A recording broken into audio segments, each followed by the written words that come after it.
మీరు ఈ ఆరోపణలు చేస్తున్నారు అని మీరు ప్రశ్నించవచ్చు. నేను ఒకటే సమాధానం చెప్తా ఉన్నా.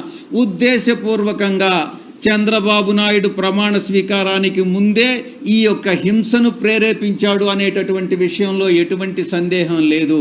ప్రమాణ స్వీకారం చేసిన తరువాత ప్రభుత్వం బాధ్యత వహించాల్సి వస్తుందనని ప్రమాణ స్వీకారానికి ముందే వైఎస్ఆర్ కాంగ్రెస్ పార్టీ కార్యకర్తల మీద దాడులు జరపండి అనని ఆయనే స్వయంగా ఆదేశాలు ఇచ్చాడు అన్నటువంటి విషయం అంతర్గతంగా తెలుగుదేశం పార్టీ నాయకులు చర్చించుకుంటున్నటువంటి విషయం మీ దృష్టికి వచ్చే ఉంటుంది.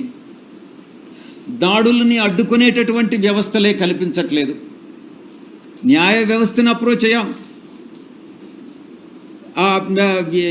పోలీస్ వ్యవస్థను అప్రోచ్ అయ్యాం, రెవెన్యూను అప్రోచ్ అయ్యాం. పోలీసు వ్యవస్థ నీరు గారిపోయింది, నిస్తేజంగా మారిపోయింది. వ్యవస్థ పని చేయకుండా మానేసింది. బాధితులు పడుతున్నటువంటి ఎవరైతే హింసకు గురయ్యారో, ఎవరైతే హింసకు లోనయ్యారో ఆ బాధితుల ఆక్రందనలు అన్నటువంటిది ఒక్కసారి చంద్రబాబు నాయుడు గాని ఆలకిస్తే, అదే ఆక్రందన తన కుటుంబ సభ్యులు చేస్తే ఎంత మనసు నొప్పిస్తుందో ఒక్కసారి చంద్రబాబు నాయుడు అర్థం చేసుకోవాలి అని నేను తెలియజేస్తా ఉన్నా.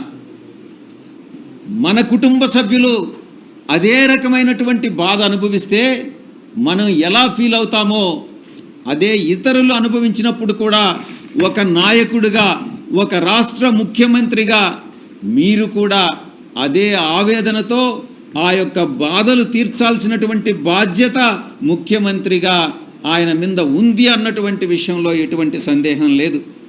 ఎన్నికల కోడ్ వచ్చిన తర్వాత, ఎన్నికల ఫలితాలు వెలువడిన తర్వాత 2 సందర్భాల్లో కూడా చంద్రబాబు నాయుడు, ఆయన కుమారుడు లోకేష్ ఇద్దరు కూడా ఈ రక్త చరిత్ర నేను అభివర్ణిస్తా ఉన్నాను. ఇది రక్త చరిత్ర, ఈ యొక్క చీకటి అధ్యాయంగా చరిత్రలో మిగిలిపోతుంది.